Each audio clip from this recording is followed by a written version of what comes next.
What's going on, guys? I hope that you're all having a wonderful day today. For those of you that are new to the channel, my name is Ty, and today in this video, we're going to be talking about my top 10 films of 2024. This is the Super Bowl. This is it. I managed to watch 49 brand new 2024 releases this year. It's honestly bothering me a bit that I didn't make it a clean 50, but whatever, that's just how it is. And I'm ready to just dive into this top 10 because it's been a pretty crazy year. There's been ups, there's been a lot of downs, honestly, a lot of disappointments, but either way, this was still another exciting year, and I'm thankful that I got to experience. And this is also my first year fully on YouTube from January to December, so thank you guys for all the support. But listen, before I dive into my top 10, I just want to say, let me know down in the comments below, what's maybe your top 3 or top 5 of the year? I know putting your top 10 might be a bit daunting, but let me know what your favorites were from this year. I just want to start off light here, just warm things up, a little underhand throw. We'll keep it easy with 3 honorable mentions before we dive into the Big 10. Coming in 13th place is going to be A Quiet Place Day 1. I think that this film completely changed the franchise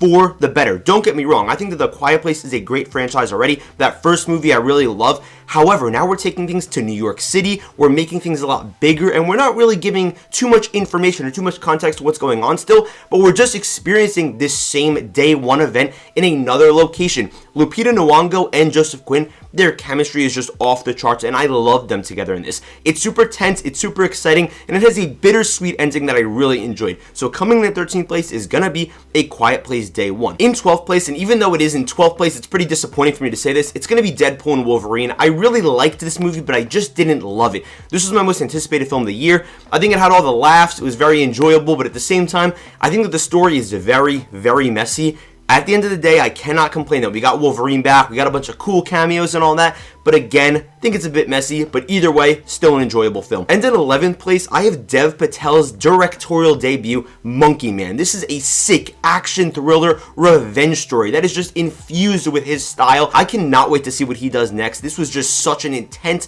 gripping film that I thoroughly enjoyed. Ladies and gentlemen, I cannot stall any longer. It's finally time to dive into the top 10. Honestly, making this video is very exciting because we're celebrating 2024, but it's also kind of bittersweet because it's sad. The year's over. Again, another great year in film, but looking forward to 2025, it's looking like it's going to be such a great year. But let's dive into our 10th place spot here. The film barely making this list, but still a great one, is gonna be Alex Garland's Civil War. I actually didn't catch this one in theaters. I watched it on Max after it came out. Kind of just one of those films that I ended up unfortunately missing, but I thoroughly enjoyed this movie. Of course, it's about a civil war that happens in the US. That's a very interesting scenario that could be played out, but what I liked that it did, and I feel like this is what a lot of people sort of misunderstood because I saw a good amount of people dislike this film, is that it didn't focus on the politics of the US, but rather the journalism side of things and how far war journalism can go and how traumatic these experiences can be.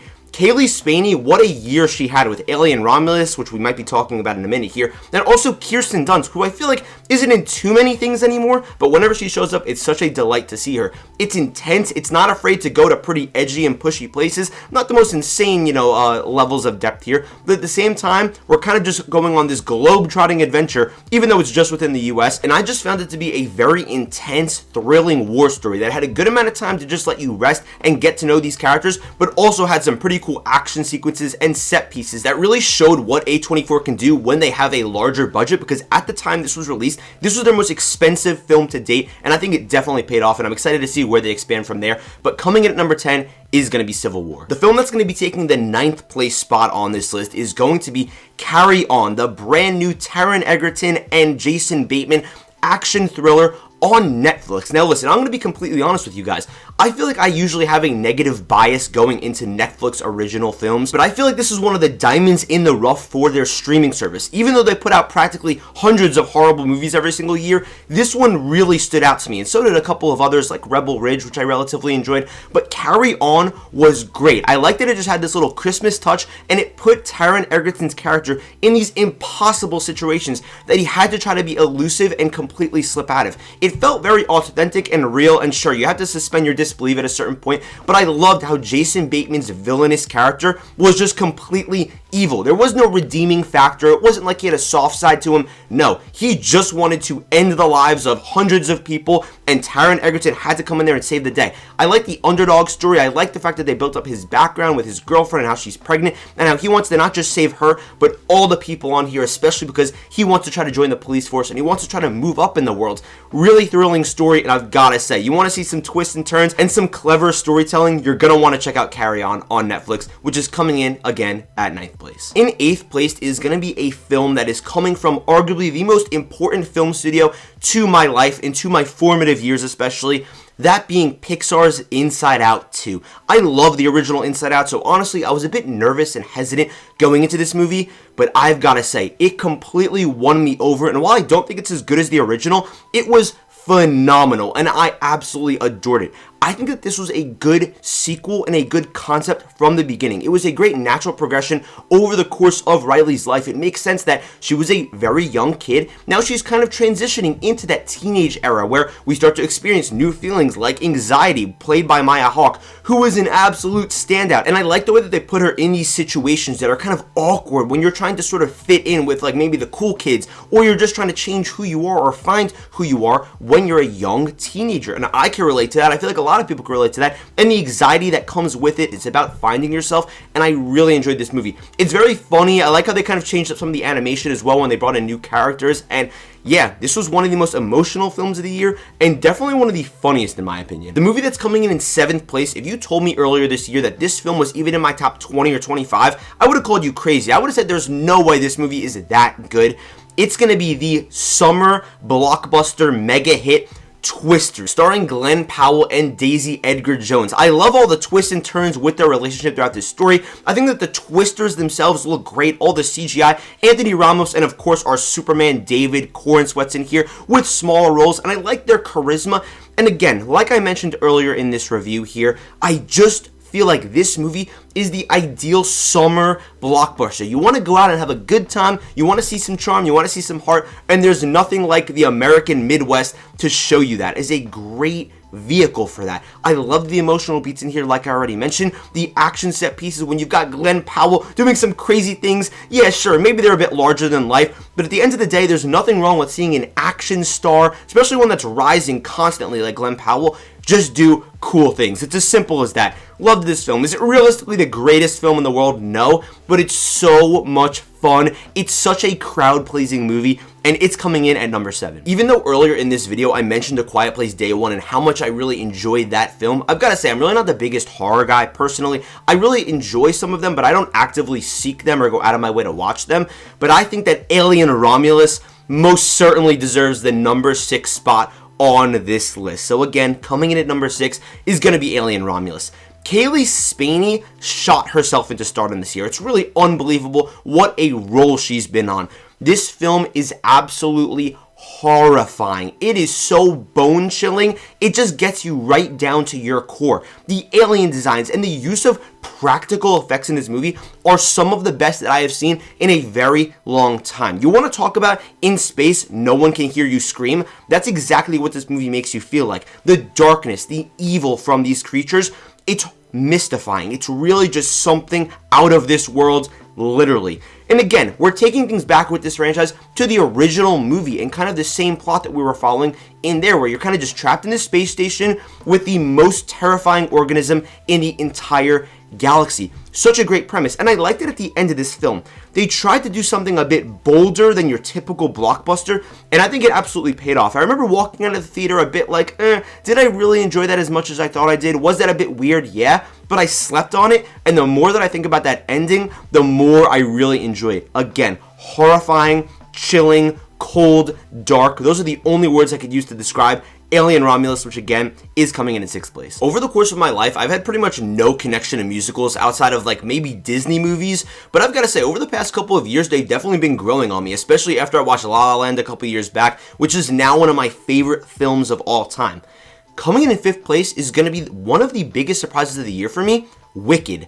I thought that Wicked Part 1, because, we still have to wait for Part 2 next year, was absolutely fantastical and magical. The world building on display here is unbelievable. The songs were great. And again, I know it's adapted from a play, but either way, transitioning the medium from a play to a movie is not easy. And I think that John Chu did a phenomenal job. Cynthia Erivo and Ariana Grande playing off of each other and all the other side characters was such an awesome thing to see. Their chemistry was clearly built. I think that Ariana Grande is going to be going for that supporting actress Oscar. Some people complain about the cinematography. I thought the colors looked great. I thought that the momentum and what we built up to here left us at a perfect breaking point. It really doesn't suffer from Part 1 syndrome to where it leaves us on such an open-ended ending to where this just doesn't feel like a complete movie. It feels like its own film, and I'm still excited for Part 2. It leaves us with a couple of hints, but it still was thrilling and exciting through and through. Jonathan Bailey's a standout in here for sure as well, and you've got, Bach played by Ethan Slater. You've got a couple of other little Easter eggs in there, like Michelle Yeoh and Jeff Goldblum, who were also pretty good, and I've got to say,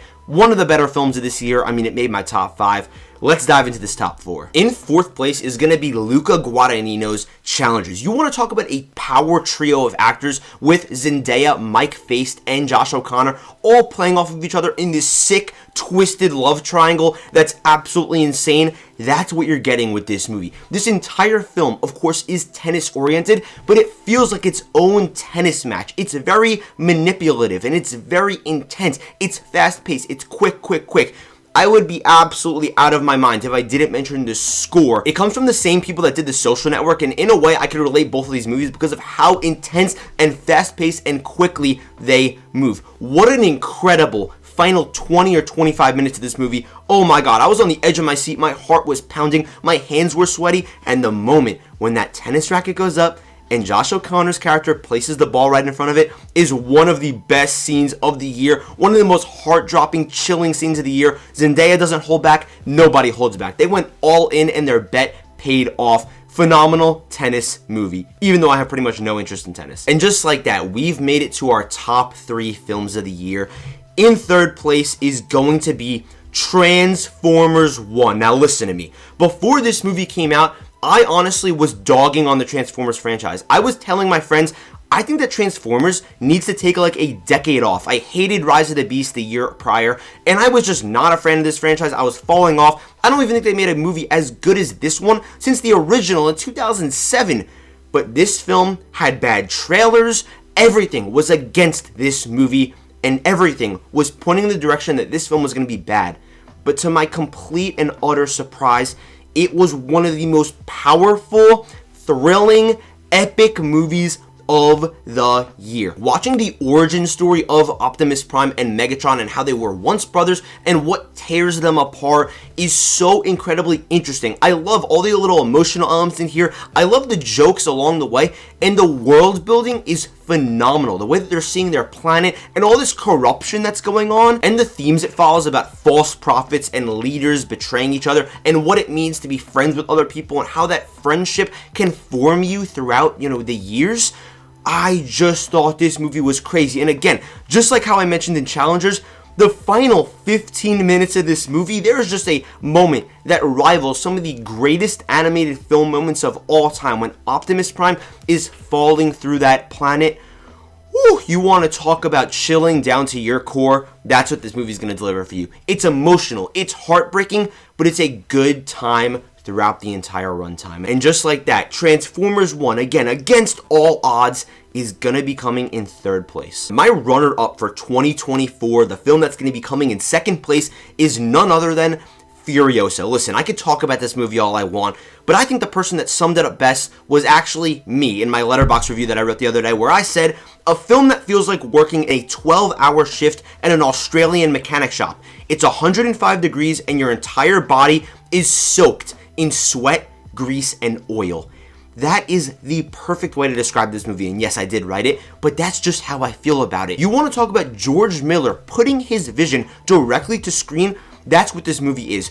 Furiosa is one of the best characters of the year. However, the villain that she's playing against and who she's trying to get vengeance against, played by Chris Hemsworth, Dementis, is just truly epic. This movie, speaking of epic, has one of my favorite lines of the year, if not my favorite, with, "Do you have it in you to make it epic. I know that it probably sounds corny every single time I say it, but I don't care. There's no other way to describe it. The amount of sauce that's just flowing through this entire movie is ridiculous. The bold decisions and the creative, stylistic choices that George Miller made to make this his own film is great. Some of the cornier early 2000s like transitions and edits and even some dialogue and even some CGI and even some action pieces honestly make this a more unique ride, and some people might even get turned away from that and might think, oh, these are kind of stupid, but I don't care. I love them. They've grown on me more and more by the day. Furiosa's awesome, Dementis is awesome, all the side characters are awesome, the emotions running through here, and the way that Furiosa is the angel of death, hunting down Dementis no matter what it costs. What a ride. What a ride down Fury Road. Speaking of roads, here we are at the end of the road. Honestly, in a way, I'm almost a little bit emotional right now just because, just watching so many movies over the course of the year, you put so many hours into it, and now we're down to the final competitor. The best movie of the year, the one that beat out all its competition to be the standing king. And that king is going to be Dune Part 2. I firmly believe, even though it may not be my favorite film, I think this is the best film of this decade. Epic on every single level. That is what Denis Villeneuve delivered here.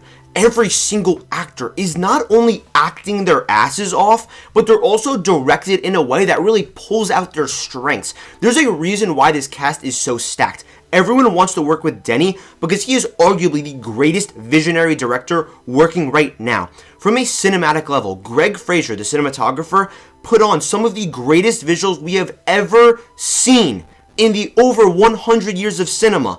I am talking about a true masterpiece, a true magnum opus that may not be topped by the director who created it. Timothée Chalamet, I was always relatively, I don't want to say low on him, but I was never really a fan. After watching Part 1, I really became a fan of him. But Part 2 shot him right up my list to being arguably my favorite actor.